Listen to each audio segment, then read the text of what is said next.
You know these dating services on the internet? Find the person that's compatible to you. Okay? That's kind of scary. Find the person that's compatible to you. Okay. It's not of God. It's not of God. You say, why? Because God usually doesn't do that. I mean, I guess He can, but it's very rare. I want to marry a woman who just loves all the stuff I love. You want to marry a woman who loves all the stuff you love so that she'll do everything you want to do, you selfish person. God, for the most part, is going to give you a wife or give you a husband that is not compatible to you. And you go, oh man, then maybe I was supposed to marry him. But see, the world tells you just the opposite, don't they? They tell you just the opposite.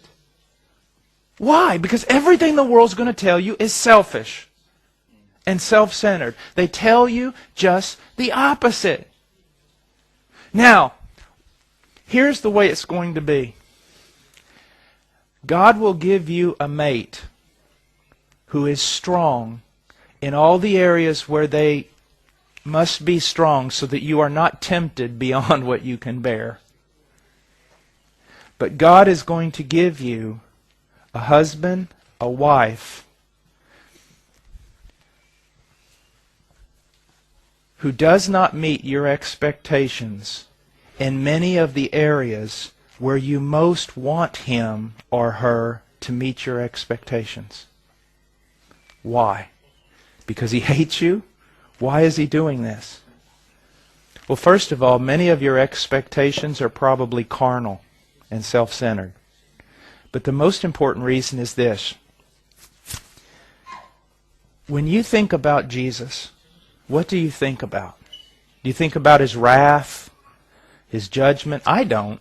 I mean, that's there, but when I think about Jesus, if someone said, describe for me Jesus, what are the first words that pop into your mind with regard to Jesus? It would be unconditional love, grace, and mercy. Okay? Now, you know all those prayers that you make? Lord, I want to be like Jesus. Lord, I want to be conformed to the image of Christ. Okay. God's going to give you a mate who does not meet all the conditions. Why? Because if you're married to a man or a woman who meets all the conditions, you will never learn how to love unconditionally.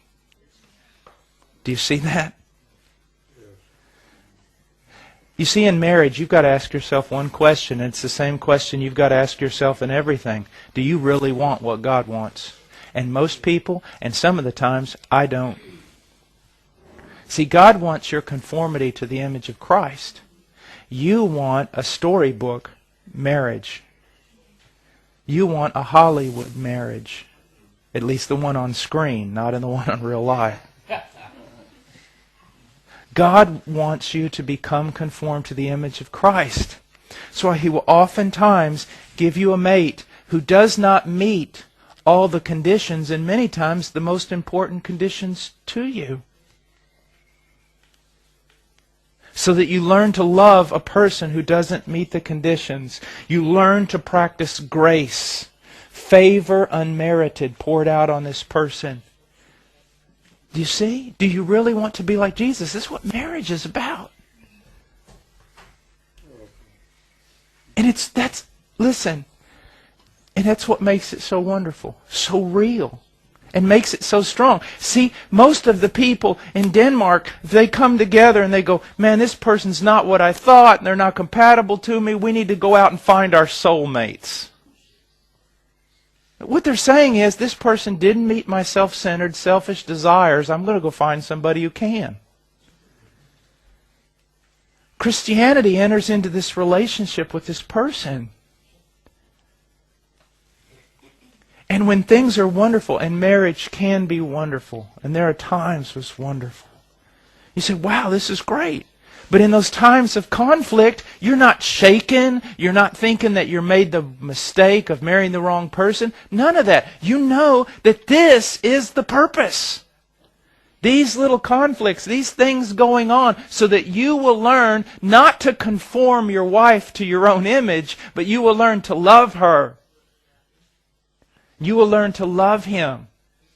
And here's the thing. You can try all day long to make your wife like you, or you can try to make your husband like you, and it's not going to work. What you've both got to do is set your sights on becoming like Christ. It's like spokes on a bicycle wheel.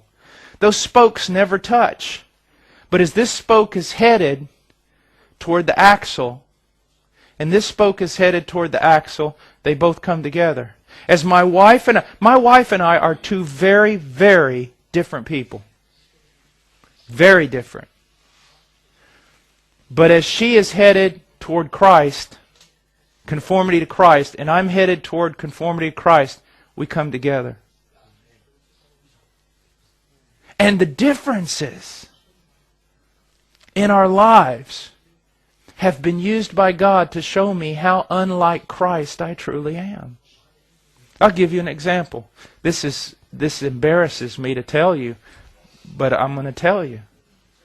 When I got married, I thought my wife and I would be a Batman and Robin team. You know, tag team wrestling, going out there witnessing in the streets and all kinds of stuff. My wife, when she opens the Bible, it's amazing.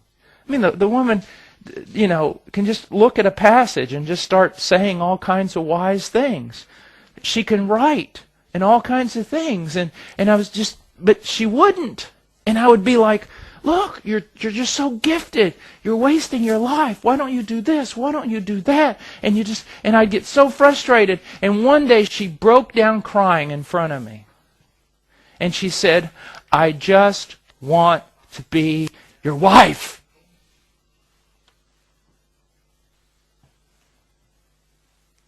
See, I was trying to make her in my image. She said, I just want to be your wife.